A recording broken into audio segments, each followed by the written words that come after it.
자, 이제 8장과 9장을 공부할 텐데 큰 그림 속에서 이해를 해야 되겠습니다. 8장과 9장은 사실은 6장부터 11장까지 되는 큰 단락 안에 있는 내용입니다. 그래서 6장부터 11장 거의 4분의 1이 넘고 3분의 1은 안 되는 그런 큰 단락인데 그것이 하나의 큰 소주제 밑에 있습니다. 그래서 6장부터 7장까지가 요 내용이라 한다면 이제 8장과 9장은 여기까지 내용이 되겠습니다. 그리고 10장부터 11장까지가 이렇게 내용이 되는데 이런 6장부터 11장까지 나와 있는 큰 주제 가운데 지금 8장, 9장이 있다 하는 그 그림을 가지고 보시면 되겠습니다. 오늘 강의의 제목이 살아남지만 회개하지 않는 자들, 그 강의의 제목입니다. 지금 7째 봉인부터 해서 6째 나팔까지 엄청난 재앙들이 쏟아지고 있는데 그 결론이 뭐냐? 우리 9장 마지막 절에 보게 될 것입니다. 살아남았지만 이 재앙 속에 살아남는 사람들이 마음이 강팍해져서 회개하지 않았다. 우상을 계속 섬기고 있는 그런 내용이 되겠습니다. 그 어린 양이 7째 봉인을 뗄 때에 하늘은 약 반 시간 동안 고요했습니다. 1절부터 4절까지 지금 중요한 이야기입니다. 5절에 보니까 그 뒤에 천사가 향로를 가져다가 거기에 제단에 불을 가득 채워서 땅에 던지니 이때 비로소 천둥과 요란한 소리와 번개와 지진이 일어났습니다. 재앙이 일어났습니다. 근데 그러면 그 뒤라 그랬으니까 그 전에 무슨 일이 있었느냐? 이게 중요한 거죠. 하나님 앞에 서 있는 7 천사를 보았는데 나팔을 하나씩 받아가지고 있었습니다. 이제 7번째 임봉에 이어서 처음부터 나팔 재앙이 계속 이어질 텐데 또 다른 천사가 와서 금양료를 들고 제단에 섰습니다. 그는 모든 성도의 기도에 향을 더해서 기도는 향이다. 계시록 5장에서 이미 나왔는데 그 기도의 향을 가지고 많은 향을 받아서 그래서 그 향의 연기가 성도들의 기도와 함께 천사의 손으로부터 하나님 앞으로 올라갔습니다. 이게 훨씬 더 중요한 내용입니다. 우리 배보다 배꼽이 더 크다 하는 말씀 드렸는데 항상 재앙이 중요한 것이 아니라 그 재앙 가운데 있는 성도들의 기도 그리고 하나님의 보호하심. 오늘 여기도 그 7번째 봉인 재앙 있기 이전에 일시적 중지가 있으면서 하나님의 성도들의 기도가 하늘로 올라가는 그 장면을 더 중요하게 그리고 있습니다. 이제 나팔 재앙이 1번부터 4번까지 이어지고 있는데 자연적인 재앙으로 그려지는 1, 2, 3, 4의 재앙입니다. 그때 나팔을 하나씩 가진 7 천사가 나팔을 불 준비를 했습니다. 첫째 천사가 나팔을 부니 우박과 불이 피에 섞여서 땅에 떨어졌습니다. 그래서 땅의 3분의 1이 타버리고 나무의 3분의 1이 타버리고 풀이 다 타버렸습니다. 둘째 천사가 나팔을 부니 불타는 큰 산과 같은 것이 바다에 던져졌습니다. 그래서 바다의 3분의 1이 피가 되고 바다에 사는 생명이 있는 피조물의 3분의 1이 죽고 배들의 3분의 1이 부서졌습니다. 이제 7 천사가 나타나서 하나씩 나팔을 불고 있습니다. 이 7 천사, 사람들이 궁금해했죠. 그래서 수많은 사람들이 상상력을 자극했습니다. 도대체 이 7 천사가 누굴까? 조금 이따가 PPT로 정리하겠습니다. 그리고 지금 여러 가지 재앙이 있는데 지금 계속돼서 나팔 재앙이 이뤄지고 있습니다. 1, 2, 3, 4는 빨리 진행되고 5, 6은 내용이 점점 길어지고 업그레이드 됩니다. 이제 이 나팔 재앙에서 어떤 모티브가 보이는지 한번 여러분 상상해 보시길 바랍니다. 셋째 천사가 나팔을 부니 큰 별 하나가 횃불처럼 타면서 하늘에서 떨어져서 강들의 3분의 1과 샘물들 위에 덮쳤습니다. 그 별의 이름은 쑥이라고 합니다. 자, 이제는 물의 3분의 1입니다. 물의 3분의 1이 쑥이 되고 많은 사람들이 그 물을 마시고 죽었습니다. 그 물이 쓴 물로 변했기 때문입니다. 넷째 천사가 나팔을 부니 이번에는 해와 달과 별들의 3분의 1이 타격을 입어서 그것들의 3분의 1이 어두워지고 낮의 3분의 1, 밤도 역시 그렇게 되었습니다. 이 재앙이 부분적으로 임하고 있다 하는 것을 보여줍니다.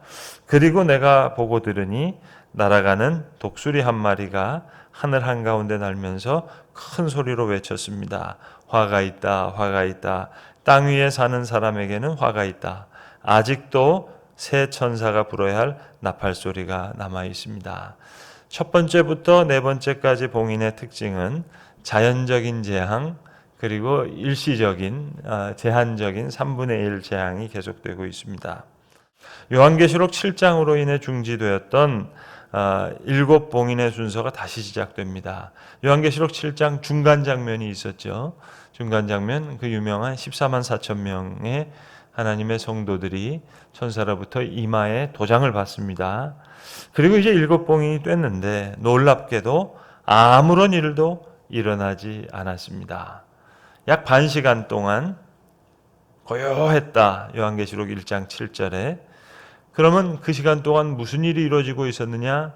요한계시록 8장 4절에 향의 연기가 성도들의 기도와 함께 천사의 손으로부터 하나님 앞으로 올라갔습니다. 일시적인 중지, 대단히 중요한 신학적인 의미를 갖고 있습니다. 브루스 메스거 교수는 이렇게 얘기합니다.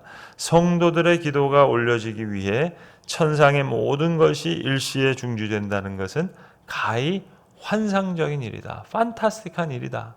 예. 우리는 그동안 요한계시록 그러면 재앙으로 점철된 그런 이야기로 우리는 읽었습니다. 근데 늘 배보다 배꼽이 더 큽니다.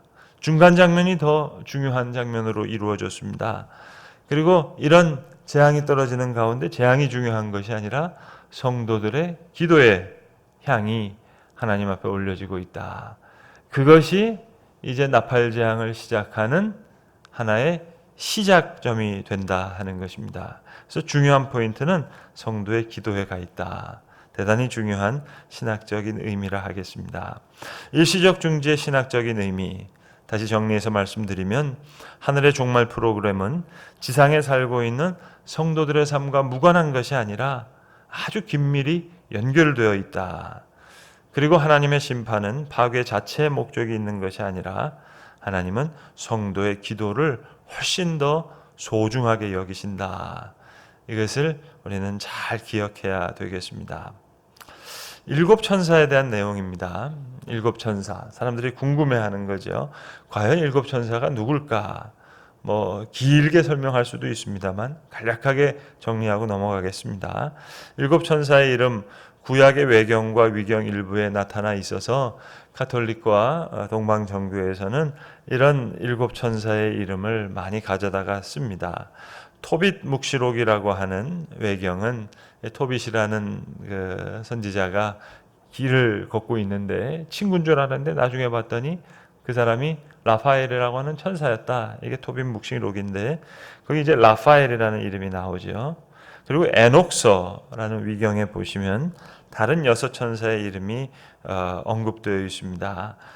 우리엘, 라구엘, 미가엘, 사리엘, 가브리엘, 레미엘 이런 이름이 언급되어 있는데 그래서 여러분 유명한 천지창조라고 하는 하이든의 오라토리아에도 보시면 거기 그 많은 그 노래를 부르는 그 가사의 내용이 가브리엘의 이름으로, 라파엘의 이름으로, 우리엘의 이름으로 등장하게 됩니다. 그래서 천지창조 이런 포스터를 보시면은 우리 주인공들 가브리엘, 라파엘, 우리엘, 테너 누구누구 이렇게 이름이 적혀 있는 것을 보게 되는데 우리 개신교는 외경과 위경을 인정하지 않기 때문에 일곱 천사의 이름을 인정하지 않습니다. 성경에 나와 있는 천사의 이름은 가브리엘과 그 다음에 가브리엘과 미가엘 두 천사의 이름만 나와 있습니다. 그럼 목사님 일곱 천사 가운데 그러면은 두 명의 이름만 알고 두 명 그러면 가브리엘과 미가엘이고 다른 5명은 모르는 겁니까? 그렇게 이해하셔도 안 된다라는 말씀을 드립니다. 7이라는 의미는 묵시문학적으로는 모든 하나님에 속한 그런 의미가 있기 때문입니다. 아무튼 개신교에서는 이 7천사의 이름을 인정하지 않는다. 그렇게 넘어가겠습니다. 이제 9장으로 넘어가겠습니다. 5, 6 나팔이 어떻게 진행되고 있는지 먼저 읽어보도록 하겠습니다. 5째 천사가 나팔을 불었습니다. 내가 보니 하늘에서 땅에 떨어진 별이 하나 있는데 그 별은 아비소스를 여는 열쇠를 받았습니다. 영어에 아비스라는 말이 있는데 예전 개역 개정에는 무저갱이라는 말을 썼습니다. 바닥저, 없을무, 바닥이 없는 감옥과 같은, 갱도와 같은 무저갱.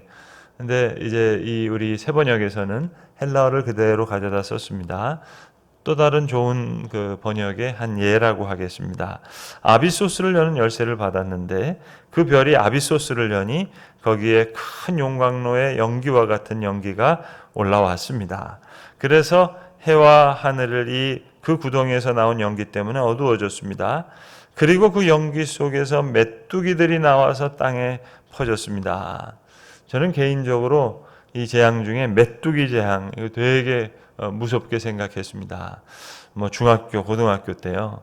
요한계시록에 대해서 뭐 이렇게 돌아다니는 책 중에 뭐 휴거라는 제목의 책도 있었고 거기 이렇게 보니까는요. 지금 생각해 보면 건강하지 않는 신학적인 책들인데 이것을 이제 재앙 그러니까 이제 3차 대전이 일어난다, 전쟁이 일어난다, 뭐 아마겟돈, 무기또 이제 제가 나중에 설명드릴 겁니다.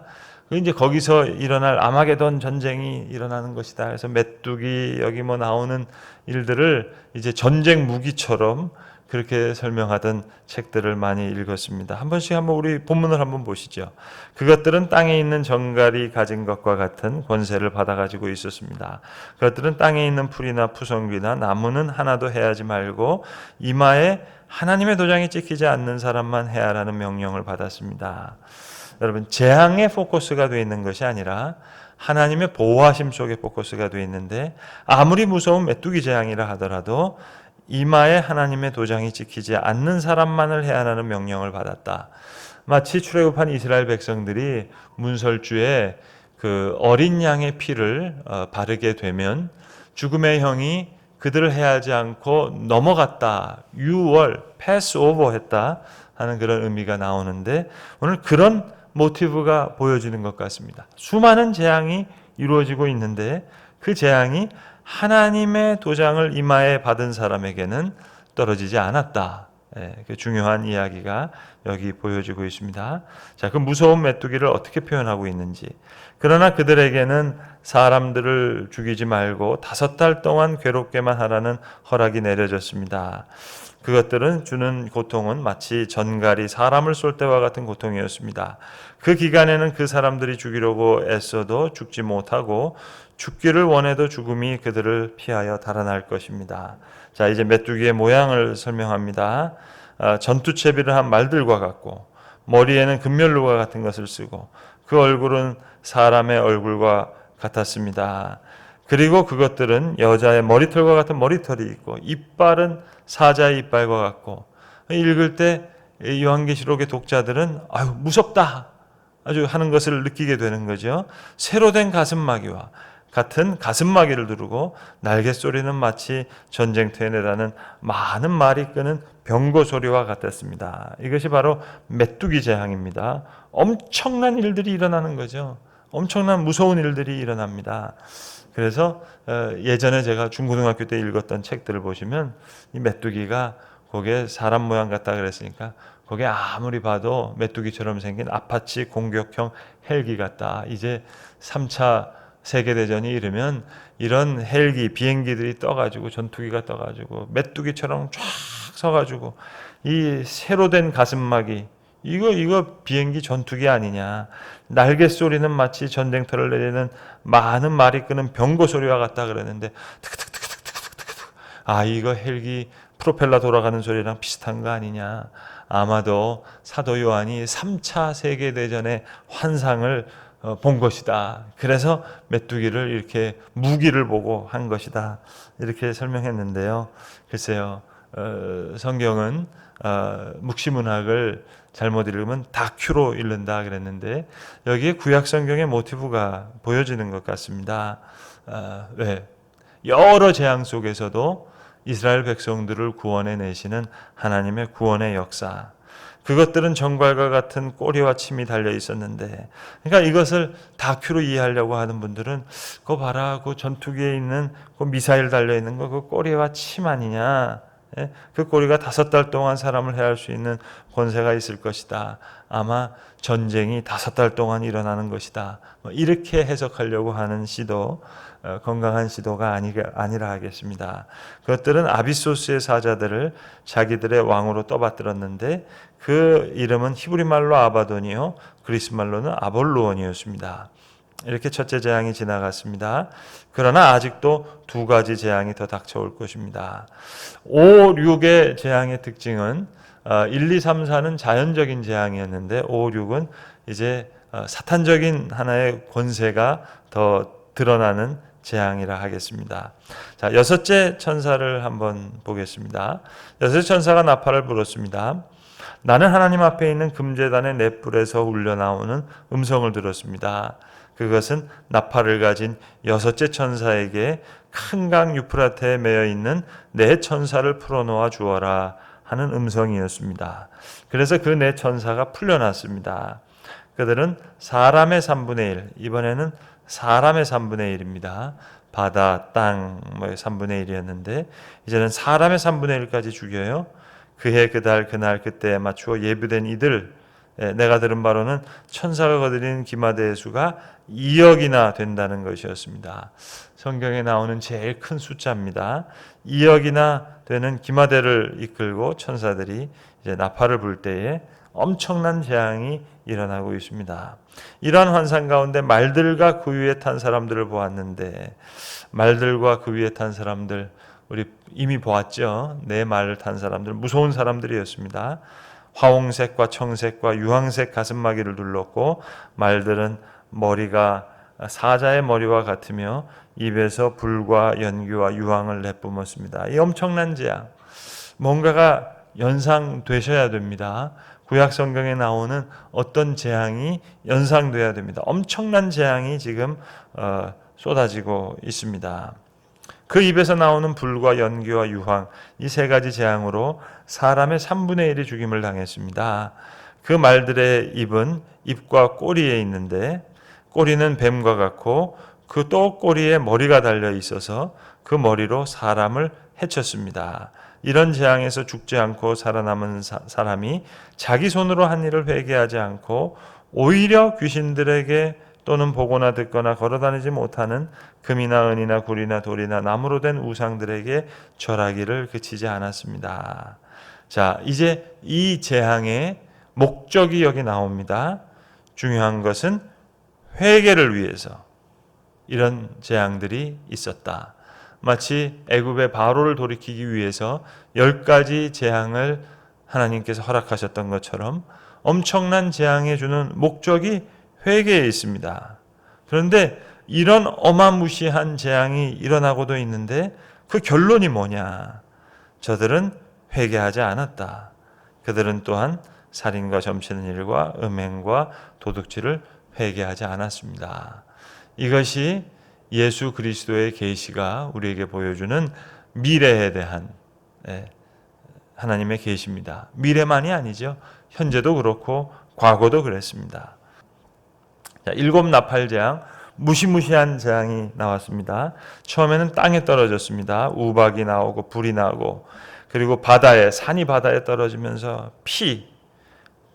3번째는 강이었습니다. 영역을 달리합니다. 해와 달과 별, 첫 번째부터 4번째까지는 자연 현상에 있어서 별이 강에 떨어진다, 쑥이 됐다, 해와 달과 별이 어두워졌다. 이제 5, 6은 더 무시무시한 재앙이었습니다. 메뚜기 재앙이 있었고 유브라데의 이제 천사가 나타나서 이 엄청난 일을 진행하고 있습니다. 자, 여기서 어떤 우리가 모티브를 읽어내야 될 것인가? 일곱 나팔 재앙은 많은 부분에서 출애굽기의 10가지 재앙을 우리로 생각나게 합니다. 출애굽기 7장부터 11장에 나오는 이 엄청난 재앙들, 엄청난 재앙 때문에 많은 사람을 죽어나가기까지도 합니다. 엄청난 재앙이었습니다. 근데 우리가 출애굽 역사를 읽을 때 10가지 재앙에 우리가 관심을 갖습니까? 물론 관심이 없는 건 아니죠. 그러나 이 재앙이 왜 일어났습니까? 중요한 것은 이스라엘의 구원을 위해서, 하나님의 생명의 역사를 일으키기 위해서, 믿음의 역사를 이루시기 위해서 이 10가지 재앙을 사용하셨죠. 이 10가지 재앙을 통해서 이스라엘 백성들을 구원해 내시는 거였습니다. 그러니까 재앙의 포커스가 있는 것이 아니라 이스라엘 사람들을 구원해내는 역사가 중요했습니다. 자, 그렇다면 출애굽 모티브의 세가적인 신학적인 의미를 한번 생각해 보겠습니다. 사도 요한이 반모섬에 갇혀 있었을 당시에 엄청난 로마 제국의 그 황제 숭배 사상을 통해서 많은 초대교회 성도들이 지금 핍박을 받고 있습니다. 마치 그 상황이 애굽이 이스라엘을 노예로 대했던 것 같은 그런 비슷한 상황이었습니다. 장차 하나님께서 교회의 적들을 심판하시는 모습이 이제 출애굽 당시 이집트에 내렸던 재앙과 유사할 것이고, 앞으로 종말에 있을 사탄의 세력에 의해서 이루어지는 재앙도 결국은 하나님에 의해서 심판받게 될 것입니다. 그리고 출애굽 당시 이스라엘 백성이 재앙으로부터 구분되어 보호받은 것처럼 하나님의 인을 임하에 받은 그리스도인들은 구분되고 이 재앙 속에서 보호받고 있다. 이것을 보여주고 있습니다. 8장과 9장의 차이를 잠깐 설명드리면, 처음 네 나팔의 재앙은 자연적인 힘으로 묘사가 됐는데 5, 6 나팔 재앙은 사탄적인 힘으로 묘사되고 있습니다. 그리고 재앙은 3분의 1에만 임했습니다. 이것은 재앙이 부분적으로 임한다는 뜻이고, 남은 자들은 이러한 하나님의 재앙을 보고 회개하도록 기회를 얻는 것, 이것이 재앙의 목적이었습니다. 그러나 그럼에도 불구하고 사람들은 회개하지 않았습니다. 요한계시록 9장 20절로 21절 마지막 절에 우리가 본 대로 저들은 회개하지 않았다. 남은 자들은 회개하지 않았습니다. 그래서 그들은 가장 큰 죄악인 우상숭배를 멈추지 않았기 때문에 이제 그들에 대한 최종적인 징벌이 불가피함을 보여주는 이 내용이 우리가 읽었던 8장과 9장의 내용인데, 처음 말씀드린 대로 8장과 9장을 이해하실 때 6장부터 11장까지 되는 아주 큰 단락, 중요한 소주제 안에서 8장과 9장을 이해하셔야 되실 것입니다. 경청해 주셔서 대단히 감사합니다.